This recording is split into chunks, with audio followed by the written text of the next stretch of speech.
I'm here to talk about Morte d'Arthur. So far, everything about this project has been a disaster. The airplane had serious mechanical problems, and so I wasn't able to make my connection to Philadelphia. Now we're having similar problems here. No matter. I published Morte d'Arthur about 2.5 years ago. God damn it! Let's shoot the computer too. I published Morte d'Arthur 2.5 years ago on my website at razzmatazz.com. And let's see there. And I made no attempt to advertise or publicize this thing at all. It's a work of art, not a work of entertainment. It's free, it's not a commercial effort. And so I have only had about uh, okay, so we're not going to be able to operate this system effectively, so I'm going to play silly games with it and come over here, and there we Yep, the world is truly fucked up. Only about 1,000 people have messed around with Morte d'Arthur over the last 2.5 years. Of those, 90% or 900 people basically hated it. They walked away from it after 5 or 10 moves, and the only about 100 people actually played it all the way through to the end, and they seem to have liked it quite a bit. In fact, I got a lot of feedback from those people who said that they really, really liked it. Now, why did so many people hate it? Well, first, as a game, Morte d'Arthur really sucks. It's, I mean, there's just nothing, nothing you like in a regular game. Yeah, I mean, you can't even blow anybody's fucking head off, and there's no no fun at all. So I mean, with nothing like this is just not going to work as a game. And as interactive fiction, it similarly sucks. It's got no puzzles, none of the interesting, clever stuff you see in good interactive fiction. So is a total failure in those terms, and that's because Morte d'Arthur is not a game, and it is not interactive fiction. It's something else entirely.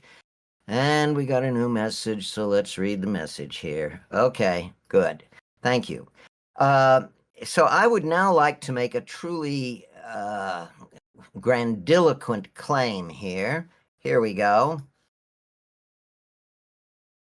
Oh, well. I claim that Morte d'Arthur is the only work of genuine interactive art that I've ever seen. Now, there are two loopholes in that otherwise ridiculous claim. The first loophole has to do with my definition of genuine interactive art. I define interactive art to be art in which the artistic content lies in the interactivity itself, not the exposition. It's the art should not lie or does not need to lie in the imagery or the text or what you hear. Exposition is not part of interaction, and so the artistic content must lie in the interaction itself. And of course, the interaction is expressed through mathematics. And so basically, you've got to be able to do art using mathematics. Now, I'm sure quite a few people are going to scratch their heads over that and frown. I mean, how can you do art with math? Math is cold and whatever. Well, let me ask you a question. Do you think you could make art with a rock? Yes. Well, maybe not, but some people can. Or how about this? Suppose you kill a sheep and then slit its belly open and pull out its guts, and then wash the guts, hang them out, clean them out, hang them out to dry, and then take the dried guts and stretch them out on a board. Next, you go to a horse and you pull off a bunch of hairs from the horse's tail, and you twist them together and you stretch them out on a stick. And then you rub the stick over the sheep guts that are stretched out on a board. Do you think you could make art that way? Well, some people can. So, yes, you really can make art with mathematics. Let's see. In fact, what I'll say is don't reject mathematics as a potential source of art. I've proved it with Le Morte d'Arthur. Le Morte d'Arthur is definitely artistic, and the art lies in the mathematics, in the interaction. Okay, now my second loophole arises, here I might as well, whatever. My second loophole arises from my experience with, starting with games. In the 80s and into the 90s, I would play every good game that came out. I had to learn what other people were doing. And so I'd look at the new games, play them, get an idea of what the new ideas were, and learned a lot from that. However, starting in the 90s, I started to see less and less creativity and more repetition. People were taking old ideas and just sort of rearranging them to make a new game. And this was rather frustrating to me. I'd buy a game, play it, and then realize, there's nothing new here. Been there, done that. This game here, it uses an idea from a game in 1986. And it also, that part of it, that's a design idea that came from something in 1981. And I got more and more frustrated with it, and people would call me or send me an email saying, Chris, you gotta check out this latest game. It's revolutionary. And so I'd go get the latest game, and I have to say, it was the same old story. It was just a rehashing of old ideas, and there were fewer and fewer new ideas. And so, maybe 20 years ago, I just stopped looking. It was a waste of time checking out the latest stuff. And so I just don't look at other people's work. And so that's why I can state with absolute honesty that I am not aware of any other product that is genuinely artistic on the computer. Okay, so let's get back to Le Morte d'Arthur here. Let me give you a rough description of Le Morte d'Arthur. It's about King Arthur, but it has no knights in shining armor, no damsels in distress, no shining castles atop hills, no round table, no dragons. I mean, any reasonable person is going to ask, how can this be King Arthur? And the answer is a little complicated. You see, this goes back to the fact that Britain was conquered by Rome a little after 100 AD, and the Romans Romanized Britain. It became a Roman province, and they had all the benefits of Roman civilization. They had Roman architecture, Roman art, Roman economy, Roman industry, Roman trade, Roman roads, everything. And Roman civilization was vastly superior to anything else in Europe. And so people were very happy to be Romans.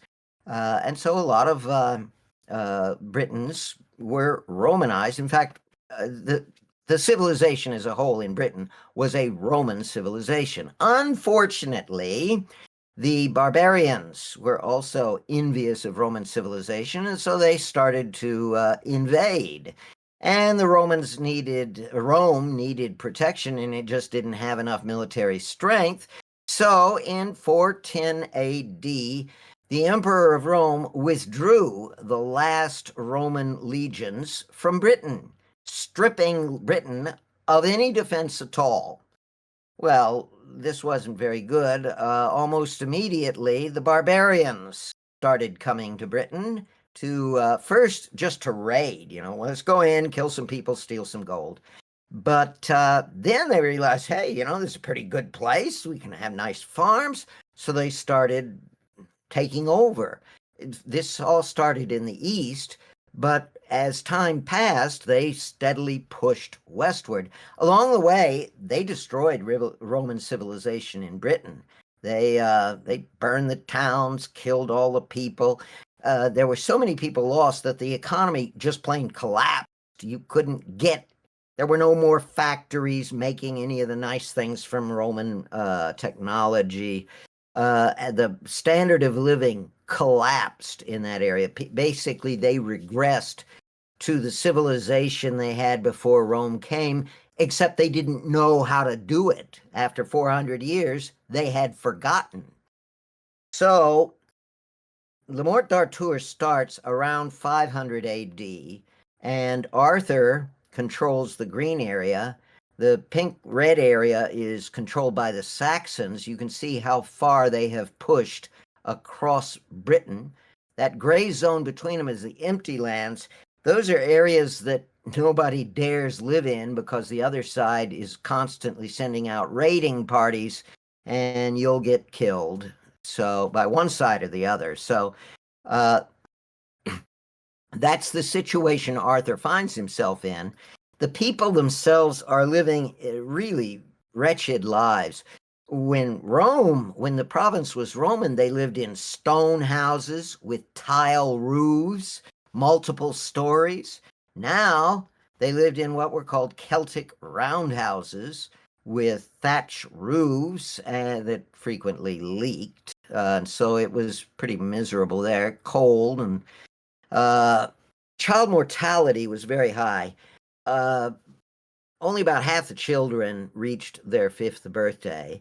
And in fact, life expectancy was only about 30 years. Even if you live past 5, you still probably wouldn't get past 30 years old. Death was everywhere. There were a million ways to die, and a lot of people did. And so this, again, is the situation that Arthur, the player, finds himself in.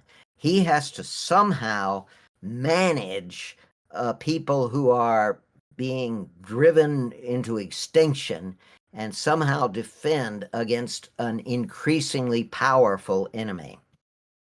So now let me show you a typical screen from Le Morte d'Arthur. Here's what it looks like. An image, a little bit of headline, some text, and 3 options. And you're probably looking at this and saying, oh my God, Crawford is finally flown off into cloud cuckoo land. But I want to caution you here. If you're going to judge Le Morte d'Arthur by what you see on the screen, then you don't know shit about software. Because software is not about what you see or hear. It's about what you do and how you interact with what's there, with the algorithms built into it. The algorithms are the substance of any piece of software. Now, so if you're really going to judge things by their appearance, let me point out that let's imagine these 2 books are exactly the same size, same height, same width, same thickness, and they even use the same font. Just because they look absolutely similar does not mean that Finnegan's Wake is just like Dick and Jane. It's the content that matters. So let me talk about the architecture of Le Morte d'Arthur. And to make this clear, I need to set some background context.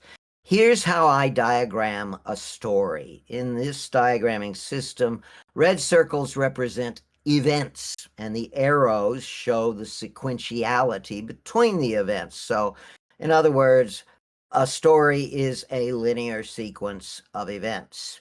But suppose that we wanted to make this story interactive so we could get, interactive storytelling.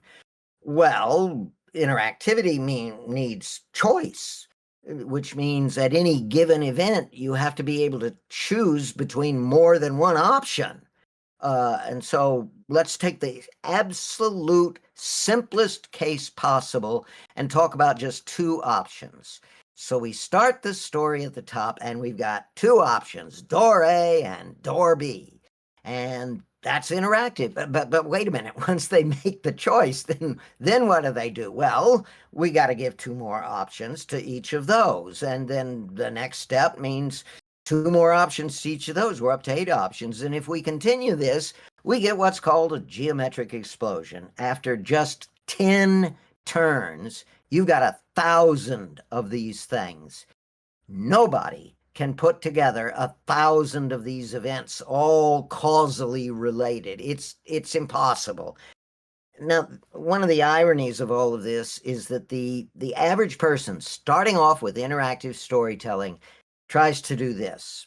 And depending on how smart they are, they quickly learn it can't work.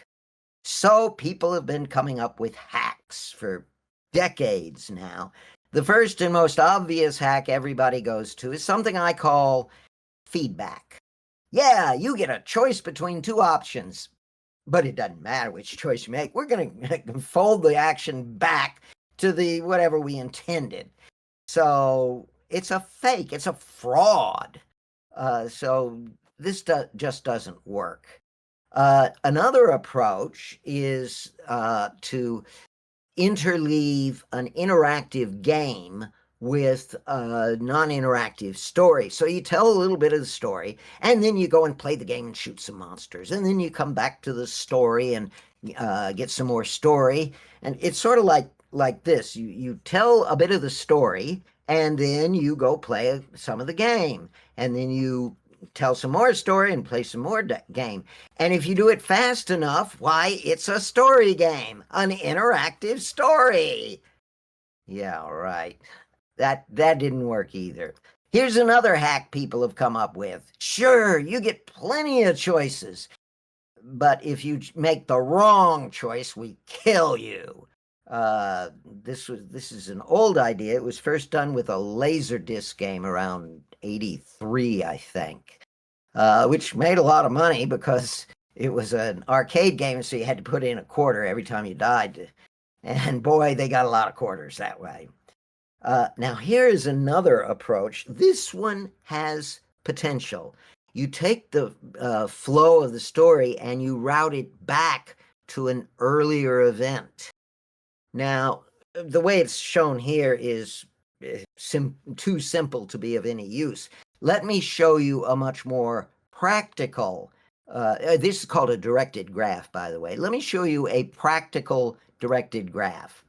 Here it is right here. There's a big directed graph, and you can see, wow, this is really complicated. You can move all over the place, but, what's it for? Well, this is actually a very old directed graph that was very successful. Let me give you an idea of its context. It was used in this. Oh, that's right. I'm not. There. There we go. Continue to share. It was used in this. There we go. There's the context. Pac-Man. And it was basically every time you come to a junction or a node in the directed graph, the positions of the ghosts are different.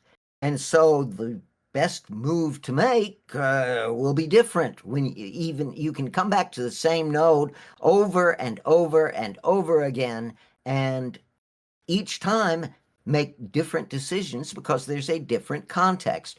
The trick that makes the directed graph work is the existence of global variables that change during the course of play.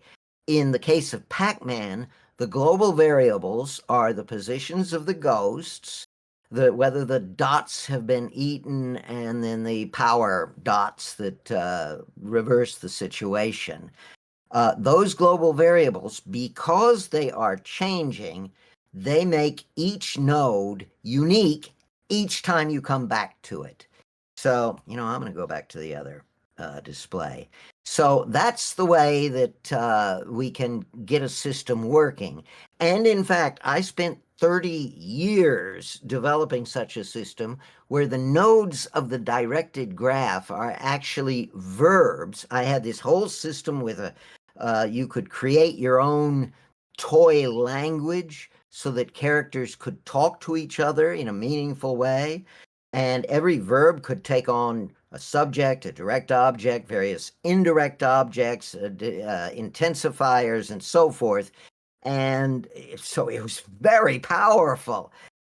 But it was also very complicated. And I built this stuff, and I was so proud of it, but there was only one problem. It was so complicated that nobody ever used it. Even I couldn't get it really working well for me.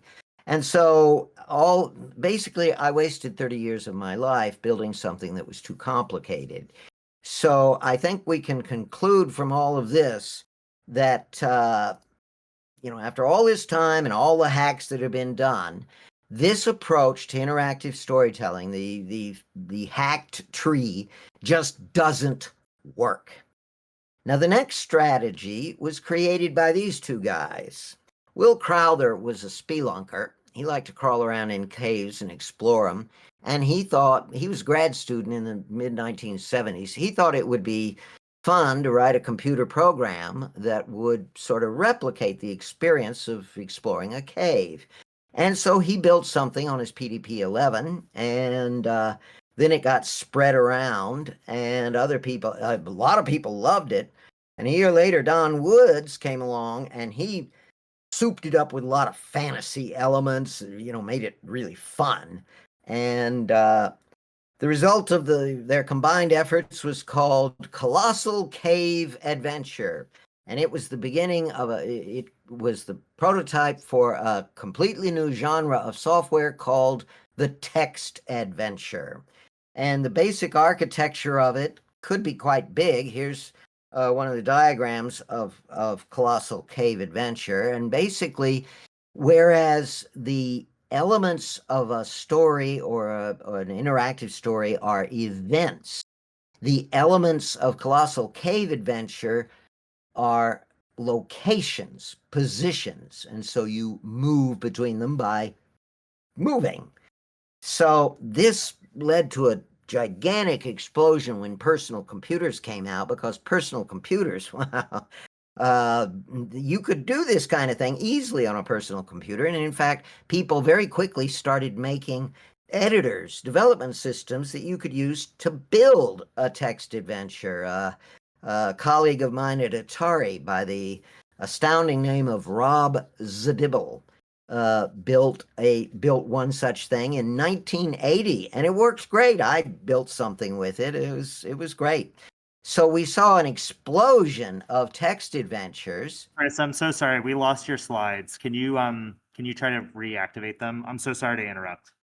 No. Let's see. So what can I do to start them? Turn off camera. Share your screen. Let's try that again. Make a selection. Let me come over to this window. Share this window. Are we in business now? Looks like it. Thank you so much. Okie doke. Thanks. So anyway, the big success in the field of text adventures was a company called Infocom, and they made the best text adventures. They were really great text adventures, and my friend Brian Moriarty created the one in the lower right Trinity, which was a really good one. Anyway, so then because this technology had a lot of potentials, it expanded in many ways with the addition of graphics. And then in the 90s, we started seeing it's evolved into interactive fiction and choose your own adventures. And I never quite got interactive storytelling working, this basic architecture of moving from one location to another. People did come up with some very interesting variations and extensions of this concept. And nowadays, these things are programmable. They have internal programming languages that you can use to build some really great algorithms for them. Nevertheless, despite the fact that tens of thousands of very smart people have devoted decades of time to building these things, we still haven't gotten interactive storytelling out of it. There have been a lot of good attempts and a lot of things that are storytelling, but not quite genuine interactive storytelling. So we've had this failure, and there are a couple of reasons why, which I might have time to get into. But let me show you the architecture I used for Le Morte d'Arthur. Here it is. I call it the upside down palm tree. And now you're really shaking your heads thinking, this is linear. There's only interactivity at the very bottom. The whole thing is basically just a linear story. How do you call this interactive? Well, this is a very simplified diagram. Let me show you a somewhat more detailed diagram. Here it is. You see, at each event, you can have up to 3 choices, but they all lead to the same succeeding event. You don't change the story sequence. What you're changing are the global variables. Remember global variables from Pac-Man? Those are what make a directed graph work. Well, these make this system work. There are 4 global variables in Le Morte d'Arthur. The first is the player's bad-good value. This is how nice or nasty the player is, how people perceive him to be a good guy or a bad guy. So a player who goes around kicking puppies is going to have a very negative value of bad good. By the way, the values of the global variables in Le Morte d'Arthur all must fall between -1 and +1, and the algorithm I use ensures that they always remain within that. The second global variable is an Arabic word used by the Arabic historian Ibn Khaldun called asabiya. It refers to the strength of the social connections within a society. You could call it social solidarity. It's reflected in the claim, one for all for one. We're all in this together. Let's all work together. That's a society with lots and lots of asabiya. The Roman Empire, actually the Roman Republic, had extremely high asabiya. So did the French nation immediately after the fall of royalty, after the revolution. Boy, the French said, this is our country now. We are French. Let's go out and conquer the world. And, Napoleon got ahead of that parade and used it for his own purposes. By contrast, Russia has very low asabiya. And American asabiya is collapsing under the current administration. Third global variable is timid dominant, the degree to which Arthur behaves in a dominating way. Hey, I'm the king here, you do what you're told. Or timid, as in, oh, well, gee, if that bothers you, you don't need to do that. And then the fourth global variable is wisdom. That's self-explanatory. So let's go back to that earlier example page and let's look at those three options. Basically, what's happened in this page is Arthur and some of his men were out on patrol. They ran into a small group of Saxons. They attacked and slaughtered most of the Saxons, but the leader of the Saxon group got away, and this guy named Aniran went chasing after him, abandoning the main group, which is a serious no-no. And so Arthur has three options to react to this undisciplined act. He can say, "You idiot," I shout. "You broke the first and most important rule. You're part of a troop, not a lone warrior." And the yellow highlighting has been messed up on this, but if Arthur chooses this, his bad good value decreases by 0.04. I mean, that's a rather mean thing to say, but at the same time, it's rather dominating, so that increases his timid dominant by plus 0.05.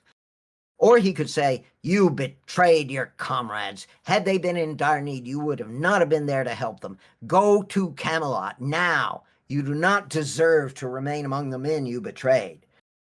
Well, that's pretty ferocious too, and it's very dominating, so his bad good goes down by 0.03, and his timid dominant goes up by 0.08. And then the last option is to say, "Aniran, do you know what you did wrong?" I ask coldly. And that is really neither good nor bad, but it is somewhat dominating, and so it increases his timid dominant by plus 0.03. So those are the algorithms. This is what makes Le Morte d'Arthur art. Now, this one thing by itself is tiny. You can see how tiny the changes are. But there are over 360 of these things, covering a huge range of behaviors and problems that Arthur has to face. And those global variables can change quite a bit over the course of the entire story. At the end of the story, there's an algorithm that puts the global variables together and uses the result to decide the outcome.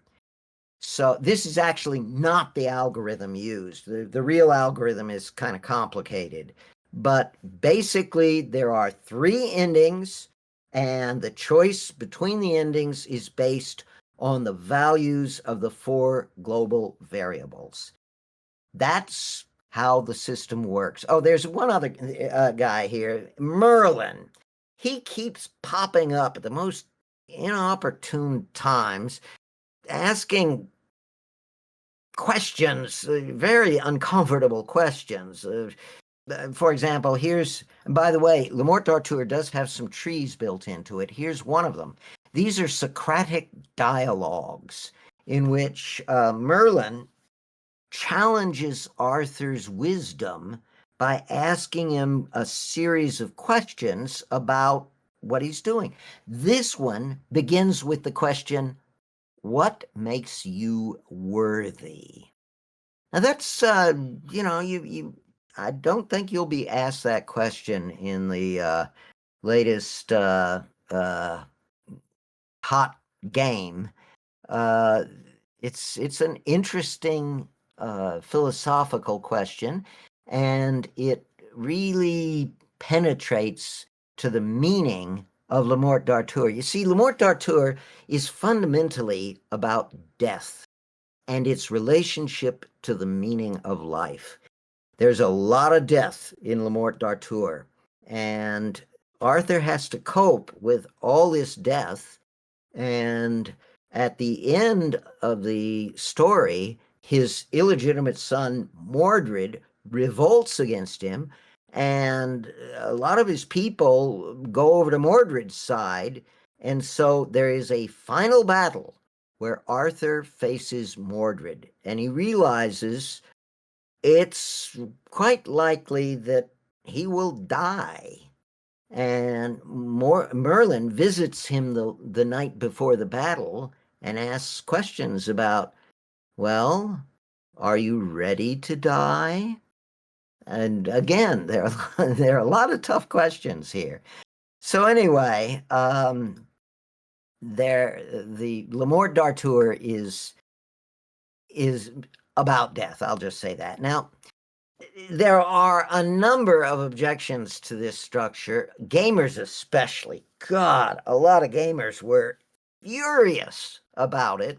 One guy in particular engaged me in a long exchange of emails in which he just blasted the architecture.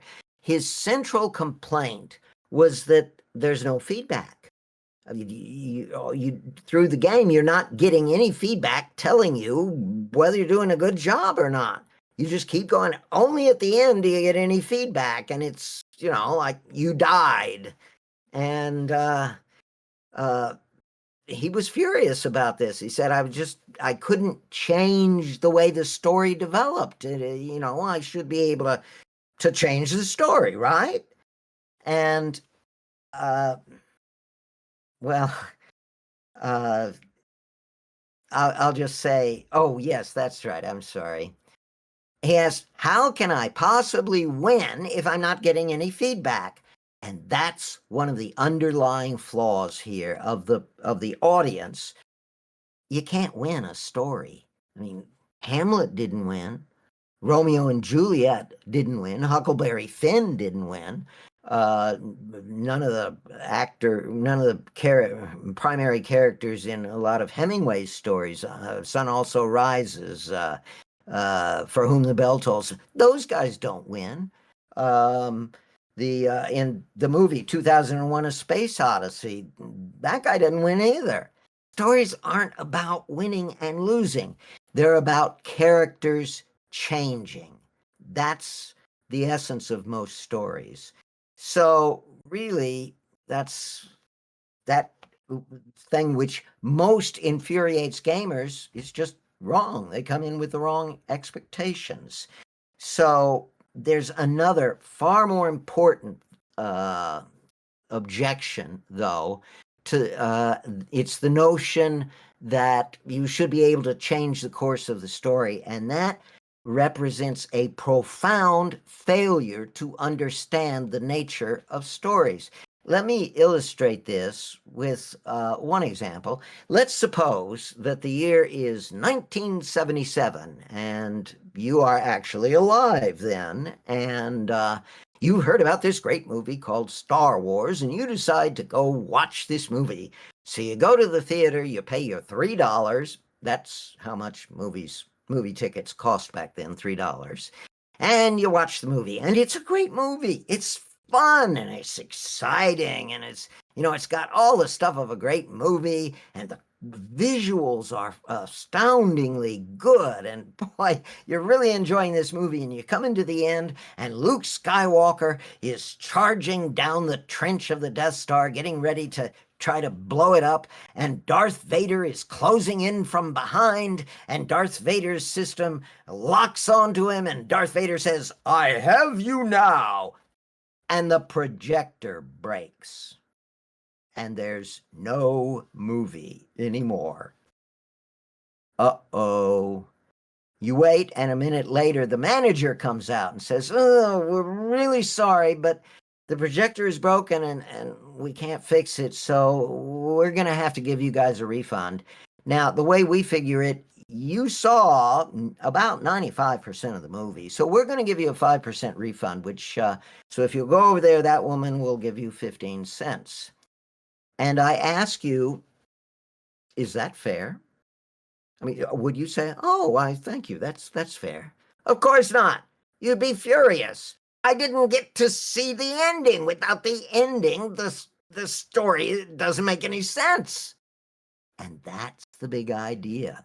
It's the ending of a story that conveys the punch. Without the ending, you got no punchline, and you get nothing out of the story. All of the preceding stuff is merely what I call dramatic context. dramatic housekeeping. It establishes the context that makes the ending meaningful.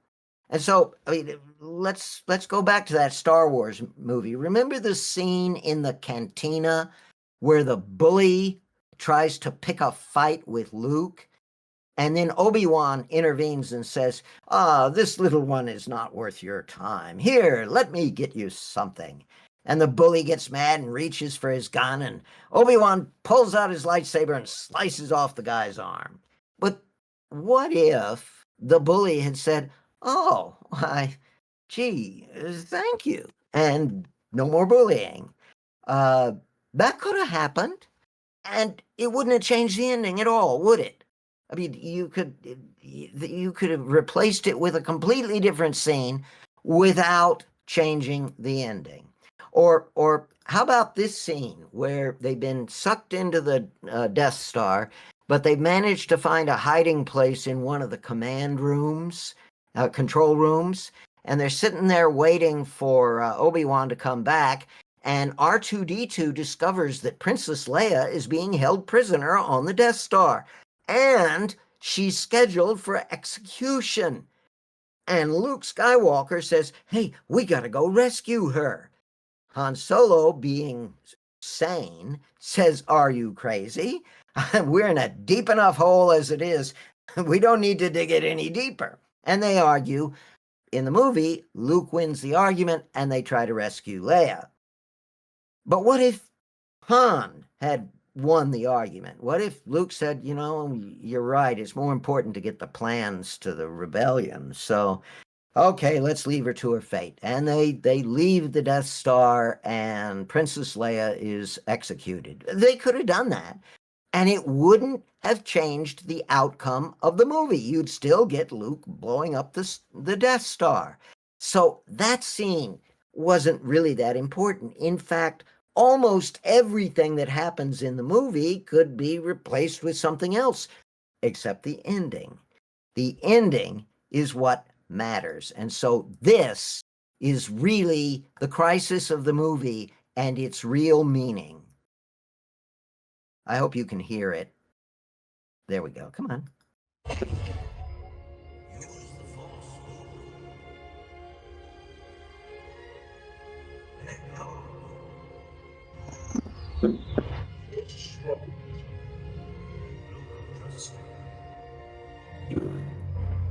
Bingo!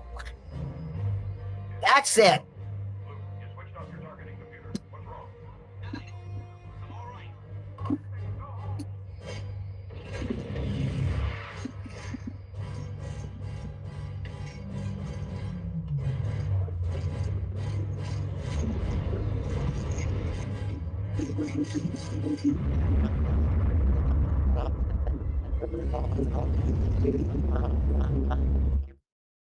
Okay, that's the whole point and purpose of the movie. Luke changes. He decides to abandon his conventional way of thinking and embrace the philosophy of the Jedi. He trusts the Force, and it works. That's what the movie is all about. Or let's take Lord of the Rings. Here's the crisis of the movie where Frodo is standing on the precipice, ready to drop the ring into the fires of Mount Doom. But then the ring works its power on Luke. Luke, you want me, you need me. And the power of the ring exceeds Frodo exceeds Frodo's virtue. It conquers Frodo. Frodo loses. He turns around and says, the ring is mine. But because of a whole series of fortuitous accidents arising from Gollum jumping on top of Frodo, the ring ends up going into the fires of Mount Doom anyway. And so the world wins, even though Frodo lost. So that's really what the movie is all about. Everything else on it is mere context and could have been swapped out for something else. You know, a giant spider stalking Frodo, big deal. Uh, Nazguls hunting Frodo. Who cares? Or a cave troll attacking him. Insignificant. Just those things just don't matter. It could have been almost anything else. I mean, Frodo could have married the pretty girl. He could have fallen in love with an orc. And the story would have still gone on pretty much the same way. So that's the key point here, that stories are about the ending. And so you don't need to have all sorts of variation in the context. The simple line story works just as well. It's the ending that should vary based on the player's behavior. So lastly, I'd like to tell you, I finished Le Morte d'Arthur 2.5 years ago. I've devoted almost my entire life to the goal of making computers a medium for artistic expression. And for 30, actually more than 30 years, I failed at that. And then 2.5 years ago with Le Morte d'Arthur, I succeeded. I got something that's real art, and it really hits you in the gut. And that changed everything. I had achieved my life goal. I felt like now I can die in peace. And I felt pretty good about that. But here, we can stop screen sharing now. Let's go over here and stop streaming. Come on, there's camera. There's got to be stop screen. I know it's here somewhere. Wait, what's this? Stop streaming that. Okay. It's not screen sharing now, it's streaming. Anyway, I felt like I could die in peace because I had achieved my life goal. But then about 7 or 8 months ago, I remembered NarraScope, and I thought, that's a rather different audience than the audience I've been talking mostly to techies, and this has a lot more artsy humanism people, and so maybe I ought to see if I can do something for them. And at the same time, I realized I got to really simplify my technology because it's just too complicated. So I took all of the software that I used to create Le Morte d'Arthur, and I coalesced it into a single program. And in the process, I ripped away everything that wasn't absolutely necessary to building something in the same ballpark as Le Morte d'Arthur. And I was really brutal. Boy, I tore a lot of stuff out. And I built something I call Slubber. Slubber is an editing tool that allows you to write story worlds that are in the same type, using the upside down palm tree. And it's really simple. It's not that hard to learn. It is not yet quite ready. It's still lacking a few features, but I've made it available to a small group of guinea pigs, and they are working on it. They have just started working on it. It's on my website, and it doesn't take anything special. You just go to the web page and you're on it, and you can do your editing and then save your story world and load it later. It's very easy to use. However, once you've created a story world, then you need another program that will actually play it. That would be the program that the player uses. And that I've also written. It's called Gullion. And so the technology together, the two programs together, I call Slubber to Gullion, which I hope you recognize. Anyway, those are ready to use right now, but they aren't really complete. And the user interface falls far below my standards, but it is I want to see whether people will actually use the thing. And if I get enough use, if enough people actually start using the thing, and in fact, I've got a here we go. I've got a prize here.